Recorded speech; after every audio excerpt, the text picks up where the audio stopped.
तरी शेवटपर्यंत जे राहणार आहे ते या देशाचं भारताचं संविधानच असणार आहे. आणि त्याच्यासाठी तुम्ही आम्ही आहोतच की. आमची एक मोठ आणि आमचा एक दणका, ज्याला भीमटोला म्हणतात आमच्या भाषेत. आम्ही शांत आहे सध्या, नुसतं तोंडान बोलतोय. ज्या दिवशी पेनास टोपण बंद करीन आणि नुसती मूठ आवळली तरी पळून जातील ही सगळी.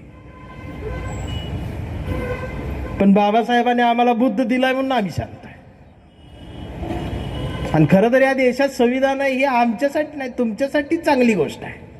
ज्यांना संविधान, ज्या दिवशी तुम्ही संविधान बंद करशील त्या दिवशी आम्हाला काहीच नाही मग गमवायला. तोडतच सुटणार मग. ते आमच्या बापाच कायदा म्हणून आम्ही शांत आहे. तुम्ही ज्या दिवशी थांबवशील तुम्ही जिवंतच राहणार नाही ना. ही काही धमकी नाही. बरी जर तरच बोलते त्यामुळे केस करू शकत नाही. हल्ली मला असे शोधायलाच बसलेले असतात, कुठं सापडते कुठं सापडते. ती नोटीस पाठवतात फक्त. परवा त्या जळगावला कार्यक्रम होता तर मला ते DYSP आले, म्हणाले चंदनशिवाय कार्यक्रम नाही होणार. म्हटलं का? म्हटले काही जातीवादी संघटना आहेत त्या तुम्हाला तोंडाला शाई लावायला आलेत 10-12. मला म्हटलं आता मलाच हसू आलं. तर ते कॉन्स्टेबल म्हटले, ते म्हटले कॉन्स्टेबल लय भारी बोलला होता. ते म्हटलं तुमचं तोंड काळं करायला आले. मी म्हटलं साहेब कार्यक्रम होऊ दे, जे आलेत त्यांना बसवा मागं, त्यांना आत येऊ दे. ते आत आले, कार्यक्रम चालू झाला. DYSP तुमच्या जीवावर करा. म्हटलं आम्ही आमच्या जीवावरच आहे आतापर्यंत. नाही तर तुम्ही काय आम्हाला साथ दिल्या? जे बसली होती ती काय मला माहित नव्हतं. मी फक्त एवढंच म्हटलं की जे मला तोंड काळ करायला घेऊन आलेत काही शाही, त्यांना माझी विनंती आहे ती चुना घेऊन या म्हटलं. अजून काय काळ करणार आहे म्हटलं, पांढरं तरी करा. आणि जी मला ऐकायला आली ती 1 तास ऐकल्यानंतर ती जवळ आली. म्हटली हो का हे आणलो शाही काळी दाखवली. म्हटली तुम्ही आणले एवढी तुमचा आमचा मेंदू साफ झाला. म्हटलं ही सोपं आहे म्हटलं जगणं. आणि त्यांनीच मला जेवायला नेलं. 15 वर्ष शाकाहारी असणाऱ्या माणसांना माझ्यासोबत मटण खाल्लं. त्याला जगण्याचं काहीतरी कळालं. म्हटलं खा. आम्हाला कळण झाले की आम्ही कुठं चाललोय, काय चाललोय. ही जी चळवळ आहे का जिवंत आहे, संविधान आहे का जिवंत आहे, आंबेडकर आहे का जिवंत आहे, फुले शाहू आंबेडकर, छत्रपती शिवाजी महाराज ही विचार का जिवंत आहे. मला का लिहावं असं वाटलं तर थोडक्यात सांगणार आहे. वेळ असला तर सांगतो. हे चळवळीचा किडा आमच्यात आला, कुठनं आला? सरळ सरळ म्हणजे या धंद्यात मी कसा आलो? सर मी पुण्याला होतो, वॉचमॅनचं काम करत होतो. लग्न झालं होतं आणि माझं एकमेव प्रेक्षक आमची बायको होती. बाकी कोणाला कविता ऐकत नव्हतं. पण माझं एक स्वप्न असं होतं की माझी कविता पेपरला छापून यावी, एवढंच एक मोठं. आणि ती स्वप्न माझ्यासाठी लय मोठं स्वप्न होतं. आता कळलं ती दरिंद्री आहे म्हणून. पण माझी कविता पेपरला यावी ही स्वप्न म्हणून मी कविता लिहायचो आणि पेपरला पाठवायचो. आणि दर रविवारी ती पुरवण्या बघायचो. पण माझी कविताच नसायची. आणि ज्या कविता छापून आलेल्या असायच्या त्या मी वाचायचो आणि माझ्या लक्षात यायचं आणि यांच्यापेक्षा माझी कविता चांगली आहे पण माझी का छापत नाही. तर मला एक कार्यकर्ता भेटला, वाटला तुझी कधीच छापणार नाहीत. म्हटलं का? म्हटलं आडनाव चंदनशिवे आहे तुझं. मग मी आयडिया केली, मी आडनाव बदललं. कविता तीच, खाली नितीन चंदनशिवे खोडलं आणि नितीन कुलकर्णी केलं. पाकिट दिलं पाठवून. आणि कविता छापून आली नाही तर पहिल्या पानावर छापून आली. मी वाचली. मला फोन यायला लागले, कुठे राहता, काय करता, या एकदा परिषदेला, आपण पुस्तक काढू, अध्यक्ष करू, असं करू. आणि मला म्हटलं याचपर्यंत तुम्ही पाकिट उघडलंच नव्हतं. माझी गंमत अशी झाली की मला ते पेपर कोणाला दाखवता येईना. कसं सांगू ही कविता माझी आहे म्हणून? नाव बदलले. बरं मीच नितीन कुलकर्णी असं मी सांगू शकत नव्हतो. आणि एवढा काळा कुलकर्णी पुण्यात माझ्या बघण्यात आलाच नव्हता. कोण विश्वास ठेवणार? मग शेवटी वडिलांकडे गेलो. म्हटलं अण्णा ही कविता माझी आहे पण मी आडनाव बदलली. वडिलांनी डोक्यात हात मारला. म्हटलं काय झालं? अरे म्हटले ज्याच्या नावात बदल त्या बापात बदल असतो. आज परत डोकं पेपरच फाडला. पण नको असलं स्वप्न. अण्णा म्हटले आपला एक सम्राट नावाचा पेपर आहे त्याला तू पाठवती छापतील. सम्राट पेपर पहिल्यांदा नाव ऐकलं. मग तो सम्राट शोधला. ते आज पण शोधावं लागतो, आता बंदच झालं. मग ते सम्राट आणला, मग त्यावरचा पत्ता काढला, मग त्याला कविता पाठवली. मग ती छापून आली, ती पण अशा ठळक अक्षरात. मग नुसती छापून आली. पहाटे 5:30 मला त्या दिवशी आयुष्यात फोन आला. त्या बटना मोबाईल वाजलो. म्हटलं एवढ्या सकाळी कोणा उचललं? तो पलीकडनं कडक असा जोरदार आवाज, क्रांतिकारी जय भीम चंदन शिवे. म्हटलं जय भीम, असला जय भीम केव्हा ऐकलाच नाही. त्यानंतर ती 10 मिनिटं माझ्या कवितेवर बोललो. नांदेड मधून बोलतोय, गोड बोले, जय भीम जय भीम. ते 10 वेळा जय भीम. मला लय भारी वाटलं आहे. म्हटलं असं मस्त वाटलं. तो फोन कटूस तर दुसरा फोन उचलला. लातूरवरनं गायकवाड जय भीम जोरातच आहे. म्हटलं जय भीम. बायको जागी झाली. म्हणजे काय चालली? आणि 1-1 मिनिटाला फोन. लातूर, परभणी, इकडं दिवसभर फोन चालू. मग माझ्या लक्षात आलं की प्रत्येक गावात एक आहे जे सम्राट वाचते, प्रत्येक तालुक्यात. म्हटलं बास, आता आपल्याला पब्लिक मिळालं. बरं ते फक्त बौद्धच असतील असं नाही. मराठा, मुस्लिम, ब्राह्मण सगळे जे पुरोगामी ते फोन करणारच. जय भीम, जय शिवराय, मजा. म्हटलं आता आपल्याला पब्लिक मिळालं. एक कविता लिहायची, सम्राटला पाठवायची, ड्रायव्हरचा फोन घेत बसायचं. एवढं साधं आपली ड्युटी असायची. आणि मी तेच चालू राहिलं. एक 6 महिने या माझा हा धंदा चालू राहिला. मला बरं वाटायचं. मग बायको पण माझी कविता आवडीनं ऐकायला लागली. तिला वाटायला एवढी लोक फोन करतात म्हटले आपण बी ऐकाय पाहिजे. आणि एक दिवस असा फोन आला. सकाळीच फोन उचलला. आता मला सवय झालेलीच होती, कानात जरा लांब ठेवाय. ते जय भीम. म्हटलं जय भीम. जयसिंगपूर जवळ शिरोळ तालुक्यातून दानोळी गाव आहे माझं. विलास वाघमारे बोलतोय, चंदन शिवे सर. म्हटलं बोला विलास दादा बोला. तुमच्या कविता सम्राटला वाचत असतो, आग लागते. म्हटला माझी एक विनंती आहे. म्हटलं काय? की 14 एप्रिलला माझ्या गावात मी बाबासाहेबाची जयंती साजरी करत असतो. त्या जयंतीला तुम्ही प्रमुख पाहुणा म्हणून याल का? मी बसलेलो उठून उभा राहिलो, कारण मला आयुष्यात पहिल्यांदा कोणीतरी प्रमुख पाहुणा म्हणून बोलवत होतं. यास फोन लावलो. मी लगेच म्हटलं येतो. तर त्याचा दुसरा प्रश्न होता, सर म्हटलं तुमचं मानधन किती? मला आयुष्यात पहिल्यांदा हे कळलं की प्रमुख पाहुण्याला मानधन पण असतं. मग मी ती पुण्याला राहिलो होतो. मग ती मिरज, आमचं जयसिंगपूर मिरज, जायचं 70, यायचं 70, रेल्वेचं तिकीट. आमच्या डोक्यात जनरल डब्याचंच तिकीट. आम्ही कधी एसीचं बुकिंग केलंच नाही. आम्हाला मध्ये कोण आहे ती सुद्धा बघायला मिळालं नाही. रेल्वे स्टेशनला गेले की आम्ही एकच प्रश्न विचारायचा, जनरल डबा कुठे होती? मग ती कोणतरी सांगाय पुढं 2 मागं 2. आम्ही पुढं नाही तर मागं पळायचं. म्हटलं जायचं 70, यायचं 70, आदनमधनं रिक्षाला 10-20 दिवसाची हजेरी. आणि 500 रुपये मला किमान मानधन मिळावं. मी 500 असं बोलणार तेवढ्यात विलास वाघमारे म्हटला, नितीन दादा मी जास्तीत जास्त म्हटला तुम्हाला 3000 रुपये. 3000 दिन म्हटल्यावर माझी केस उभी राहिली. आणि खरं सांगतो माझी छाती फुगली.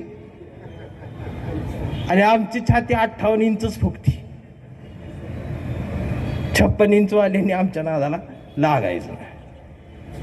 58 इंच छाती फुगली. फोन टाट. म्हटलं ठीक आहे मी येतो. आनंद झाला मला. तर तो म्हटला खरंच येणार? म्हटलं का हो? तुम्ही पहिला वक्ताय म्हटले 3000 तयार झाले.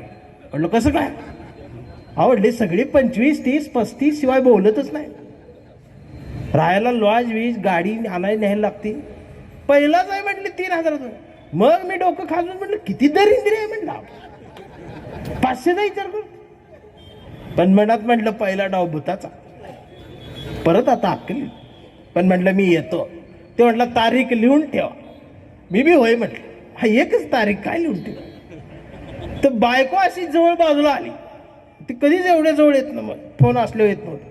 तेच खालवर बघायला. तिला वाटलं काय, मी म्हटलं मला बाबासाहेबाच्या जयंतीला प्रमुख पाहुणा म्हणून बोलवलंय. तिनं परत एकदा माझ्याकडे बघितलं. म्हटली तुम्हाला? म्हटलं होय मलाच. म्हटलं नुसतं बोलवलं नाही, मला 3,000 रुपये मानधन आहे. 3,000 मानधन आहे म्हटल्यावर तिने माझ्या दोन्ही गालावर हात ठेवले आणि माझ्या डोळ्यात डोळे घालत बघत म्हटली चंदन शिवे खरंच 3,000 मिळणार आहे? म्हटलं 100% मिळणार आहे. तर ती म्हटली मग या महिन्यात मिक्सर घेऊया. म्हणजे भाड्यात 10 बाय 10ची खोली. ती डोळ्या अशी चमक. म्हटलं घेऊया मिक्सर घेऊया. तर तिने लगेच तिच्या बहिणीला फोन केला. म्हटलं आम्ही जयंतीला मिक्सर घेणार आहे. माझे डोळे भरून आले. म्हटलं पहिल्या मानधनात नवीन असतील. मग बायको आमची जरा जास्त शिकलेली आहे, तिला माहिती आहे भाषण बिषण का असेल. तर तिनं मला भाषण लिहून दिलं. माझ्या निवडक कविता लिहिल्या. आज 4 पानाचं 1 तासाचं बरोबर भाषण केलं. तर तिनं जिथं जिथं ते पंचवाक्य त्याच्या समोर कंसात टाळ्या असं लिहिलं. ती मला सांगायची इथं टाळ्या पडणार आहे, पॉज घ्या. मग मी ती भाषण पाठ करायचो मनात असं. तर मी त्या टाळ्या सकट भाषण पाठ केलं. रात्रीच ती मला अशी मी उभा राहून असं तसं असं तसं, तर शेजारची येऊन अशी वाकून ह्यांचं काय चाललंय. आणि जयंती बाबासाहेबाची आहे म्हटलं काय साधी नसणार, बोलायला पाहिजे. आम्हाला रात्री झोपल्यावर झोपेत असं दिसायचं स्वप्नात की मी असं उतरलोय, न्यायला असे कार्यकर्ते आले आहेत. मी असा हात हलवत बाहेर यायलोय, स्टेजवर चाललोय, फटाकड्या उडत्यात, लेझिम ढोल घोषणा. मी असा हात करतो आणि माझा खरंच गोधडीतनं असा हात वर यायचा असा. आणि बायकोला झोपा अजून घरात आहे. आणि विलास वाघमारेचा रोज तिकडनं फोन, तुम्ही येणार आहे ना? मी म्हणायचं मी येणार आहे. तुम्ही येणार आहे ना? मी येणार आहे. आणि 14 एप्रिलला त्या रेल्वेने मी त्या जयसिंगपूर स्टेशनला उतरलो. विलास दादाला फोन केला. म्हटलं 2च मिनिटात आलो. स्टेशनवर कुणीच नव्हतं. मग त्या माझ्या जरा स्वप्नाला जरा आग लागल्यासारखं झालं. कार्यकर्ते कुठे गेले? मग ती विलास वाघमारे आला, त्याचा फोन आला. म्हटलं निती दादा कुठं आहे? म्हटलं आत आहे. बाहेर आहे. म्हटलं बाहेर आलो. म्हटलं कुठं आहे दादा? तर म्हटलं इकडे झाडाखाली बुद्धाचा हात असणारी रिक्षा दिसली का? म्हटलं दिसली. आपलीच आहे. म्हटलं मी फोनवरच त्याला विचार. म्हटलं तुम्ही रिक्षावाले आहे का? ते म्हटलं हा मी रिक्षावाला आहे. तो रिक्षावाला आहे म्हटल्यावर पोटात गोळा झाला. माझ्या स्वप्नातला जो आयोजक होता तो गायब. कोट सूट बूट घातलेला. आणि माझं स्वप्न जळायला सुरुवात झाली. मग त्याने रिक्षातून ते उतरलं. पांढरा शर्ट पांढरी पॅन्ट, खांद्यावर असा रुमाल, केस विस्कटलेली. ते असं माझ्याकडे चालत यायला शिल्पर गाठलेलं. त्याच्याकडे मी असं बघतच राहिलो. त्याला बघितलं आणि माझा मूडच गेला. जो महिनाभर माझा मूड होता सगळा गेला. मग त्याला बघून जसा माझा मूड गेला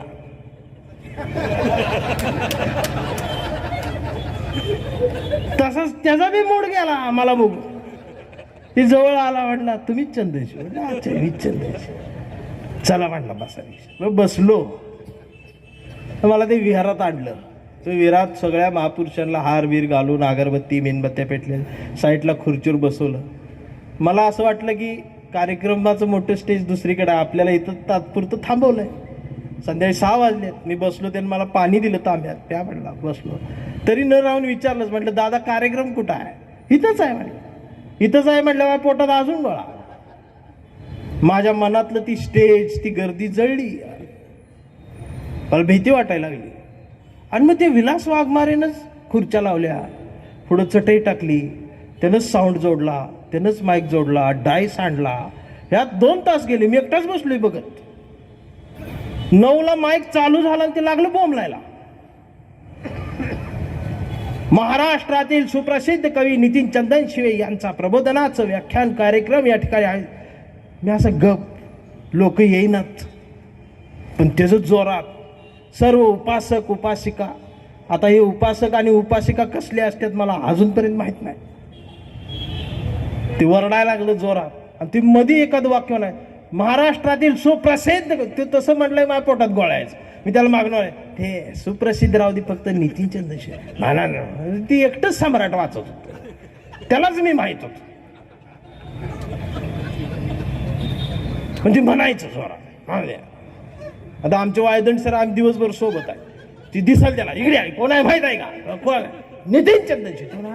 म्हणलं की आमचं वायद्याचं मोबाईल काढून दाखवा. हे बघा, ही बघा. मग ते बघितलं, ही आहेत. कार्यकर्ता. 4 म्हातारी माणसं समोर बसली सर. ती माझ्याकडे एकटक बघायला लागली. आता म्हटलं यांना भाषण कसं ऐकवायचं. मी जे महिनाभर माझा हुरूप होता, मी मनात एवढं ठरवलं, निष्कर्षापर्यंत पोचलो की हे शेवटचं भाषण करायचं. माणसं किती बी उद्यात, डोळं झाकून म्हणायचं, 1 तास बोलायचं, 3,000 रुपये घ्यायचं, घरला जायचं, बायकोला मिक्सर घेऊन द्यायचा, विषय संपला. परत असली कविता लिहायची नाही. प्रेमाची, फुलपाखराची, गुलमोहराची, हिरव्या पानाची, पिकल्या देठाची लिहायची, छान 2 पुरस्कार घ्यायचे, इकडे यायचं नाही. आणि बाबासाहेबाच्या जयंतीत तर अजिबात जायचं, इकडं नादालाच लागायचं. 3,000 घ्यायचं, निघायचं. 9:30 वाजेपर्यंत विलास वाघमारे बोंबला, तरी ती लोक येईना. आणि मग विलास वाघमारे म्हटला, तुम्ही बसा, मी माणसं गोळा करून आणतो. आणि तो जायला निघाला, माझ्या पोटात गोळा आला. मी त्याचा हात धरला, म्हटलं दादा मला कुणा जीवावर टाकून चाललाय, मी बी येतो म्हटलं. मग आम्ही गल्लीत घुसलो. सगळी लोक अशी गोळा करून आणली. अशी 100 माणसं आम्ही बसवली. आणि त्यानं जाऊन तिकडनं दार लावलं गेटचं. आणि मला वाटलं करा चालू. आता मला लोकांशी, चळवळीशी काही देणं घेणं राहिलं नव्हतं. मी आपलं डोळं झाकलं, कंसातल्या टाळ्या सकट 1 तास भाषण दिलं. मी बी टाळ्या म्हटली ती बी वाजवायची. त्यांना बी काय कळत नव्हतं, मला बी काय समजत नव्हतं. माझ्या डोक्यात पुढं इकडं मिक्सरच वाजत होता. केव्हा एकदा पाकिट येते, मिक्सर येते, जायचं. एवढं भाषण करते संपवायचं, मानधन घ्यायचं, निघायचं. ह्याच्यात 11:30 माझं भाषण संपलं. सगळी गेली. आणि मग विलास वाघमारे स्टेजवर आला आणि म्हटलं आभार मानतो. अहो म्हटलं गेले सगळे. नाही म्हटलं ते नावं घ्यावी लागतात सगळ्यांची. म्हटलं कशाला. नाही म्हटलं ते ऐकतात म्हणले, आणि जर ते नावं नाही घेतली तर उद्या मला मारतील म्हटलं. मग कळालं समाजाची काय ती दहशत असते. तर त्यानं अर्धा तास आभार मानले. हेचं नाव, त्याचं नाव, सगळ्यांची नावं घेऊन शेवटी तो एक वाक्य बोललाच, माझ्या नजर चुकून एखाद्याचं नाव राहिलं असेल तर मी हात जोडून पाया पडून माफी मागतो म्हणला. मग माझ्या लक्षात आलं समाज डेंजर आहे. आणि सगळं झालं. 1 वाजला रात्रीचा. मी वर स्टेजवरच, मग तो खाली उतरला आणि ते चटई गोळा करायला लागला. मग माझ्या लक्षात आलं आता हे आवरणार कधी, मी जेवणार कधी, आणि पाकिट मिळणार कधी. मग मी माझ्यातलं ते प्रमुख पाहुण्याचं कातडं काढलं. मी स्टेजवर खाली उतरलो आणि मी ते एकीकडनं चटई धरली. मी त्याच्याकडे असं तिरकं बघितलं. मला असं वाटलं की हा म्हणल, अहो तुम्ही बसा दादा, प्रमुख पाहुणे आहे, तुम्ही कशाला काम करता. तो असं काही सुद्धा म्हटला नाही. त्यानं पण माझ्याकडे असं बघितलं आणि तो डायरेक्ट म्हटला, तुम्ही तिकडनं धरा, मी इकडनं धरतो. आणि त्याने 1 मिनिटात त्याचा मला कार्यकर्ता कधी बनवला मला कळलंच नाही. पण 3,000च्या मानधनासाठी मी चटई गोळा करला हो. पाठ दिवशी मानधन दिन मला जाऊ दे. सगळं ते आम्ही आवरलं. मग माझ्याजवळ आला, म्हटलं दादा जेवण. म्हटलं तुमच्या समोरच आलोय, तांब्यात पाणी दिले तेवढंच, भूक लागल्या म्हटलं. तर म्हटले सगळे हॉटेल बंद झाले. हॉटेल बंद झाले म्हटलं पोटात गोळा आला. म्हटलं मेलू उपाशी आज. तर लगेच त्याची मानतात, आवाज जोरात, काळजी करू नका. म्हटलं का. आपल्या घरी जाऊ. एक वाक्य लक्षात घ्या, माझ्या घरी जाऊ, आमच्या घरी जाऊ असलं नाही, आपल्या घरी जाऊ. आणि तेव्हापासून आतापर्यंत जिथं जिथं गेलो तिथं फक्त आंबेडकरी चळवळीत असा कार्यकर्ता भेटतो, आपल्या घरी जाऊ म्हणणारा. बाकी कुठं नाही भेटत. मला मग जरा धीर आला, जाऊया म्हटलं.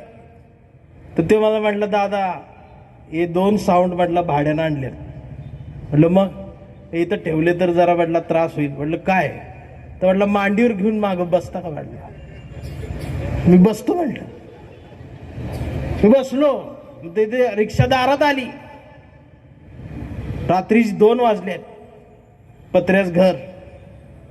आता मला त्याचा आवाज जोरात, ही दाराजवळ गेला, मी साऊंड खाली ठेवले, मी त्याच्या मागं. आता म्हटले 7 फुटाचा विलास वाघमारे आता जोरात वरडणार.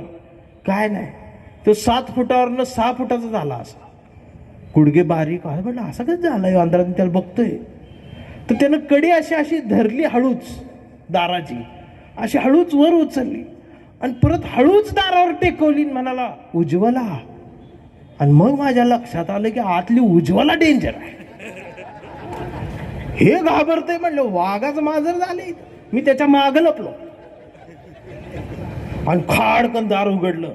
ते साधी साडी, या हातात एक बांगडी, या हातात एक बांगडी, कानात लिंबाची काडी, नाकात काडी, इथं काहीतरी ते गोंदलेलं, त्यावरती एक टिकली, अशी साधी केस असे बांधलेले. मी हळूच वाकून ती उज्ज्वला बघून घेतली आणि तिला मी बघताना तिला मी अंधारात दिसलो आणि ती जोरात ओरडली, म्हटली ही कोण आहे, ही कोण आहे. म्हटलं माझ्या पोटात गोळा झाला. मग विलास वाघमारे म्हणा आजचे प्रमुख पाहुणे. म्हटलं इकडं का आणले, इकडं का आणले. म्हटलं मी त्याला गच्च मागणं धरलं. म्हटलं काय कर, कुठं घालवतोस. तर म्हणलं सगळ्या गाड्या गेल्या, कार्यक्रमाला उशीर झाला, येऊ द्यात. मग आम्ही आत आलो. इकडचा पत्रा निळा, इकडचा निळा, वरचा निळा, मध्ये ते लाकडी बांबू ते निळे, खाली फरशी ती बी निळी, सगळे ते असे भांडी ठेवली होती प्लॅस्टिकची, सगळी निळी. खाटावर 2 पोरं झोपली होती, खाट निळाच, पोरं रंगवा येत नाहीत म्हणून तशी झोपली. सगळीकडे बघितलं, सगळ्या महापुरुषांची फोटो त्या खाटाच्या खाली बैठलं, सगळी पुस्तकांची रद्दी. मग मनात म्हटलं, यायला म्हटलं माणूस पैशान गरीब आहे म्हटलं, पण विचारानं श्रीमंत आहे. बरं वाटलं ना. पण मी उभा राहिलो, माझ्या मनात एकच, 3000 का देते. अवघड झालं होतं. आणि तेवढ्यात विलास वाघमारे म्हणाला उज्ज्वला आज जयंती, काय गोडधोड. तर तिनं माझ्याकडे रागात बघत म्हटलं सकाळी शिरा केला होता, संपला. दुपारच्या बाजरीच्या 3च भाकरी, असं तिनं बोट माझ्या तोंडासमोर केली, 3च भाकरी. मग तिच्या त्या वागण्यावर माझ्या लक्षात आलं की ही 4थी भाकरी हिला करायची नाही. आणि मी विलास वाघमारेकडे असं नीट बघितलं तर म्हटलं ह्यो 4 भाकरीचा. मला काय ना, पण मी आशावादी पहिल्यापासून. मनात म्हटलं भात असाल, भात खाऊ. तिनं आम्हाला अन्न वाढलं तर ती अशी भांडी आपटत होती. मी बी मनात म्हणतो तू खायचं, 3000 घ्यायचं, परत असली कविता लिहायची नाही, लिहिली तर ती पाठवायची नाही, आणि परत बाबासाहेबाच्या जयंतीला एवढं कवा आयुष्यात जायचं नाही. जेवलो, आठवायला लागलं परत मानधन. तेवढ्यात विलास वाघमारेच म्हणाला नितीन दादा. म्हटलं काय तुमचं मानधन. हा म्हटलं द्या ना द्या. उभा राहा म्हटलं. मी परत उभारलो. उज्ज्वला ते ताट आण. मग ती ताट घेऊन आली. मग त्यात एक गुलाबाचं फुल, एक शाल आणि ते पांढरं पाकिट दिसायला लागलं. आयुष्यातलं पहिलं मानधन. त्या ताटात मला मिक्सरच दिसायला लागला. आमची बायको ते खोबरं बारीक करताना दिसायला लागली. म्हटलं आला मिक्सर आला. मग त्यानं मला ते फूल दिलं आणि हातात पाकिट दिलं. मी पटकन खिशात घातलं आणि ती अशी ताट घेऊन निघाली. तेवढ्या उज्ज्वला वहिनी तर तिचे दोन्ही डोळे असे भरलेले होते तुडुंब, आणि त्यातून पाणी पडताना दिसलं. न राहून विचारलं, म्हटलं काय झालं वहिनी. तेवढ्यात विलास वाघमारे म्हटला शांत बसा, तू आज जा, काय रडती. म्हटलं थांबा दादा. म्हटलं वहिनी थांबा, काय झालं सांगा. कधी नाही ते पर स्त्रीचा हात असा सख्खी बहीण असल्याने धरला. म्हटलं काय झालं सांगा. तर तिने डोळे पुसले, 2 हुंदके दिले आणि म्हणाली काय सांगू दादा, आमच्या 2 रिक्षा होत्या. मागच्या जयंतीला ह्याने एक रिक्षा इकली आणि जयंती साजरी केली. पोरं सगळी डीजे आणत्यात, हे आणत्यात, हीच प्रबोधनान करते. आता या जयंतीला ही दुसरी रिक्षा इकल या भीतीनं नाकातलं कानातलं काढून ह्याच्या मड्यावर घातलं. तेव्हा ही जयंती केली आणि ही महिन्याचं राशन भरायला 3000 ठेवली होती. म्हटलं आता ही तुम्हाला द्यायला लागते. दरवर्षी रात्रीच 2 वाजता प्रमुख पाहुणा इकडेच येते. म्हटलं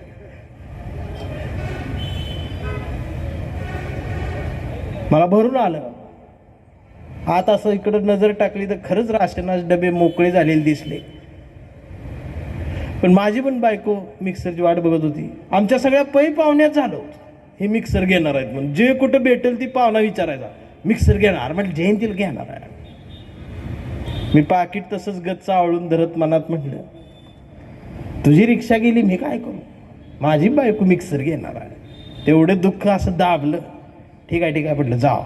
तर ती पलीकडे झोपली. विलास वाघमारेने चटई टाकली, खाली झोपलो. 2 सेकंदात कानावर घोरायला लागलेला आवाज यायला लागला. याच्याकडे म्हटलं घोरायला लागला. म्हटलं एवढ्या लवकर याला झोप लागते कशी. तर त्याच्या चेहऱ्याकडे बघितल्यावर माझ्या लक्षात आलं, काय का असना, घर जाळून का असेना, मी नाचून नाही पण प्रबोधनानं पुस्तकं वाचूनच बाबासाहेबाची जयंती साजरी केली. या स्वाभिमानाने विलास वाघमारे शांत झोपला.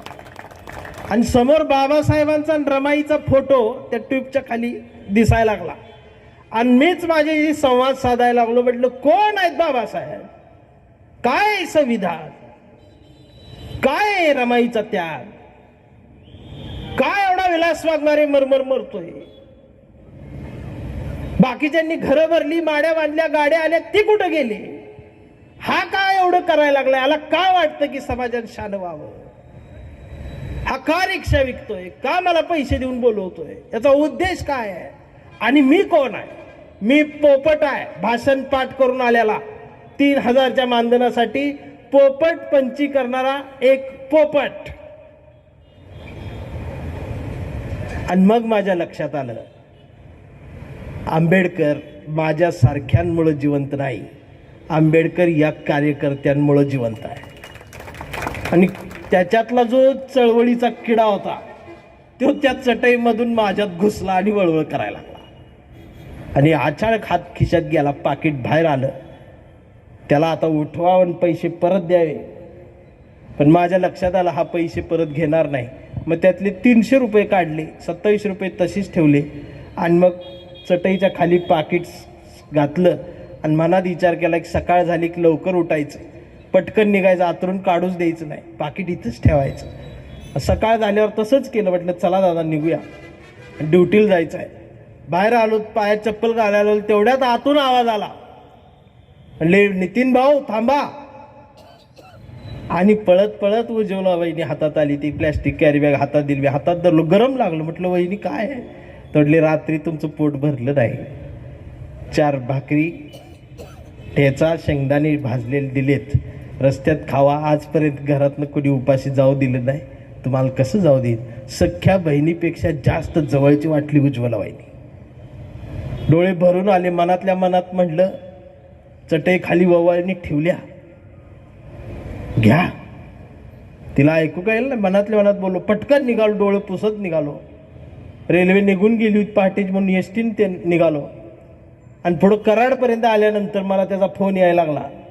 माझ्या लक्षात आलं विलास वाघमारे घरी गेला असेल, पाकिट फोडलं असेल, सापडलं असेल. आणि म्हटलं ही येडं आता 27 रुपये द्यायला पुण्यात येईल. म्हटलं 3000 अजून खर्च करू. फोन उचलायचं धाडस होईना, डोळे भरून आले. मोबाईल शेवटी वैतागून स्विच ऑफ केला. मोबाईलची स्क्रीन बंद होताना आयुष्यात स्वतःच्या काळजाला जो जयभीम केला तसा जयभीम पुन्हा कधी काळजाला करावा असं वाटला नाही. आणि मग माझ्या घरी आलो.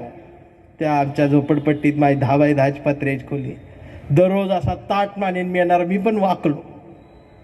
मी पण दारावर आपोआप हात गेला, कडीला फक्त हात धरला आणि फक्त कडी टच केली. म्हटलं दीपाली. तिनं पण गडबडीन दार उघडलं. म्हटली आज वेगळंच काहीतरी. तिनं मला तांब्यात पाणी दिलं. मनात म्हटली शेवटचं पाणी, परत नाही मिळणार. पाणी पिलं तेवढ्यात बायको म्हणाली फक्त 2200 रुपयाला आहे. म्हटलं काय. म्हटलं मिक्सर. चला घेऊया ह्या दुकानात. म्हटलं दिवसभर काय केलं. दिवसभर सगळी दुकानच फिरत होती. म्हणजे इथं सगळ्यात स्वस्त आहे. 2200ला. चला चला चला चला. आवरून बसलेली, चप्पल घालायला. माझा BP वाढायला लागला. खिशात काहीच नाही. ते 300 मधलं 20च रुपये राहिलं होतं. मी म्हटलं पैसे नाही आणले. ती रागावत आली. म्हटली का, कुठे गेले होते. मग म्हटलं जयंतीलाच गेलो होतो. कुठं आहेत ते ना जा. भाषण नीट केलं नाही का. म्हटलं भाषण टाळ्या सकट केलं. हुंदका आठवण यायला म्हणले रडायला काय झालंय? म्हणले नाही आणले पैसे. ती म्हणाली मग काय आणले? 2 दिवस जाऊन मी वैतागून म्हणलं किडा आणलाय. म्हणली कसला? म्हणलं चळवळीचा. म्हणली कुठं आहे? म्हणलं घुसलात. म्हणली काढा. म्हणलं नाही निघत, याचं ऑपरेशनच होत नाही. म्हणलं आता हे वळवळणार. मग म्हणली ह्या किड्याचं नुकसान फायदा काय? म्हणलं नुकसान फायदा माहित नाही. म्हणलं तुझ्या कानातलं नाकातलं जाणार. म्हणले एक दिवस तिला सगळं समजावून सांगितलं. तिचे डोळे भरले. ती माझे दोन्ही हात हातात धरले. का कुणास ठाऊक पण त्या सुरेश भटांच्या गजलेच्या ओळी मला आठवायला लागल्या. जाळलो गेलो तरी सोडले नाही तुला, कापलो गेलो तरी टाकले नाही तुला, घे उद्ध्वस्त झालेल्या घरांची भीमराया घे तुला या लेकरांची वंदना, भीमराया घे तुला या लेकरांची. अरे ही चळवळ आहे आणि ही आहे म्हणून ही सगळं आहे. ज्यांच्याकडे आज आलंय, मला आज त्या वन विभाग अधिकारी आमच्या माधवीत आहे, आज व्हिडिओ बघून अभिमान वाटला. बोलताना ती माधवीत आहे म्हणाली आमची नोकरी गेली तरी 72 बाबासाहेबाची ओळख पुसू देणार नाही, ही भीमाची वागीद आहे. आमची गाडी आली, बायकोची पांढरी साडी आली, माडी आली, हॉलमध्ये बुद्ध आला. चळवळ तशीच राहिली. यात गंमत अशी आहे, आम्ही जे डीजेवर नाचणाऱ्या पोरांवर टीका वगैरे करतो, चौकात उभारणाऱ्या टीका करतो,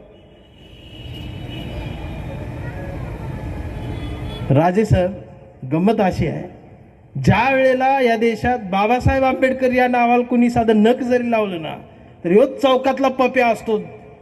चौकात लगेच तलवार घेऊन उभा राहतो, काठी घेऊन उभा राहतो, जोरात घोषणा देतो. आणि बाकी शिकलेले सगळे गायब असतात. तो महत्वाचा आहे तेवढाच. आमचं चुकलं कुठं? हे आमच्या मम्मीनं आईनं सांगितलं, अरे सचिन त्या चौकात जाऊ नकोस, त्यांच्यात ते नालायक आहेत, खराब पोर आहेत, तू अभ्यास कर. मग सचिनला दार लावून अभ्यास केला. पप्या तिकडे मावा खात, गुटखा खात. मग सचिन अभ्यास करून प्राध्यापक झाला. पप्या रिक्षावाला झाला. पप्या रिक्षावर जय भीम. मग सचिन प्राध्यापक झाले. प्राध्यापक सचिनच्या ब्रेझावरती बाबासाहेबाची सही. चौकातनच रोज सचिन सर जातात कॉलेजला. आणि कॉलेजला गेल्यावर सचिन सरांच्या लक्षात आलं, स्टाफ रूम मध्ये आल्यानंतर मी प्राध्यापक जरी झालो तरी इथं मी महारच आहे. कारण प्राध्यापक सचिन साहेब पोहोचायच्या आधी त्यांची जात पोहोचलेली होती स्टाफ रूम मध्ये. आणि मग प्राचार्यांनी सचिन सरांना सांगितलं पान घेऊन या. आता भाकरी महत्वाची, नोकरी महत्वाची, एवढं कष्ट करून मिळवली. मग सचिन सर टपरीवर आले पान न्यायला प्राचार्यांचं. आणि मग पप्यानं बघितलं, सचिन भाऊ कधी पान खात नाही. पप्या लगेच रिक्षा थांबवून आला. म्हटलं सर पान? ते प्राचार्याने आणायचं. मान खाली घातली. पप्या पेटला. सचिन सर पान घेऊन पोचायच्या आत पप्या 2 मजले एका सेकंदात पळत जाऊन प्राचार्या केबिन मध्ये प्राचार्याला उभं करून कॉलर धरून प्राचार्याच्या कानाखाली खानकन जाळ काढत म्हणला, पप्या पुन्हा जर आमच्या माणसाला पान आणायला लावलंस तुझा कार्यक्रमच करतो. ह्यो भीमटोला आहे. चळवळीला जेवढा सचिन महत्वाचा आहे तेवढाच चौकात असणारा रिक्षावाला आमचा पप्या सुद्धा तेवढाच महत्वाचा आहे. आणि म्हणून ही दहशत आहे ना आमची. माणूस माझी जात असं म्हटल्यावर सांगायला लागत नाही जात, ती आमचीच जात आहे. एवढ्या गर्दीत जरी बघितले तरी ठराविकच आहेत. आणि ही कोण आहे? ही ववाळून टाकलेली आहे सगळी. आम्ही घरी गेल्यावर भावकी विचार कुठे गेली का संविधान कार्यक्रम आम्ही ताट मानले. ती भावकी होय का ठीक, काय देणं घेणं. असे कार्यकर्ते आहेत म्हणून चळवळ जिवंत आहे, आंबेडकर जिवंत आहे. म्हणून ते एक कविता आहे माझी कांबळे नावाची. ती कविता घेऊन वेळेनुसार रजा घेणार आहे. कविता आहे कांबळे. विठ्ठलाची नाव. हा जो कवितेतला कांबळे आहे, याला कुठली जात धर्म नाही. हा कांबळ्या पुरोगामी विचाराचा. हा कांबळे प्रत्येक ठिकाणी सापडतो. कविता एन्जॉय करा, हे करा. याच्यात किडा आहे चळवळीचा,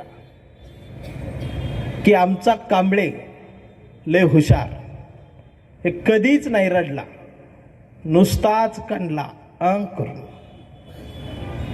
कांबळे शाळेत गेला, मास्तरनं फळ्यावर सरस्वती काढली. कांबळे शाळेत गेला, मास्तरनं फळ्यावर सरस्वती काढली, पण कांबळेनं पाटीवर सावित्री काढली. म्हणून मास्तरनं कांबळेला असा तुडवला, असा तुडवला, असा तुडवला, पण कांबळे बी हुशार, नाही रडला, नुसताच कणला. कांबळे वयात आला, विशीत आला, मिशीत आला. कांबळे गुलाबी झाला आणि प्रेमात पडला. गार्डन मध्ये बसल्यावर तिनं विचारली त्याची जात. कांबळे म्हणला, वेडे मी माणूस, माणूस माझी जात, प्रेमात कसली आली जात. मग तिनं बरोबर ओळखली त्याची जात. मग तिनं पण कोपऱ्यात नेऊन कांबळेला असा तुडवला, असा तुडवला, असा तुडवला, पण कांबळे बी हुशार, नाही रडला, नुसताच कणला. कांबळेचं लग्न ठरलं. घरचे म्हणाले मुहूर्त पहा. कांबळे म्हटला पटत नाही, फुले वाचा. नातेवाईक म्हणले सत्यनारायण. कांबळे म्हटला चालत नाही, बाबासाहेब वाचा. मग भावकी म्हटली जागरण गोंधळ बोकड तरी काम. कांबळे म्हटला पटतच नाही, गाडगे बाबा वाचा. मग घरच्यांनीच कांबळेला दार लावून असा तुडवला, असा तुडवला, असा तुडवला, पण कांबळे बी हुशार, नाही रडला, नुसताच कणला. करू. मग कांबळे चळवळीत आला. सगळे गट तट बघितले, RPI ABCD. आता ते दिवाळीपर्यंत या झेड पर्यंत जाईल. झेड संपले की रोमन अंक काढतील, मग गट काढतील. कांबळे चौकात उभा राहून सगळ्यांना म्हटला, सगळ्यांनी एकत्रित द्या, एकत्रित द्या. फुले शाहू आंबेडकर, छत्रपती शिवाजी महाराज, बाबासाहेब समजून घ्या, चळवळ मोठी करा, एकत्रित द्या. मग वैतागून सगळे एकत्रित आले आणि एकत्रित येऊन कांबळेला असा तुडवला. मग याच्या लक्षात तुडवायला एकत्रित आले. मग कांबळे नाही रडला, नुसताच कणला. आता परवा कांबळेचा मुलगा, ते आता मोबाईलवर असं वाया गेले, सगळं इंस्टाग्रामवर रील बघत असते ते आज DP वर रीलवर त्याच्यात तिरंगाच आहे आज. आणि त्याला वाटते मीच देशभक्त, भगतसिंग पुढचा आहे तो. आता पुढच्या 26 जानेवारी ती पुंगळीच काढणार आहे तो गाडीची. ते असं मोबाईल बघत बसलो, त्याला मोबाईल मध्ये काहीतरी दिसलं. परवा कांबळेच्या मुलानं कांबळेला विचारलं, डॅडा फुले शाहू आंबेडकर कोण डॅडा, शिवाजी कोण डॅडा, हे संविधान काय भानगड डॅडा.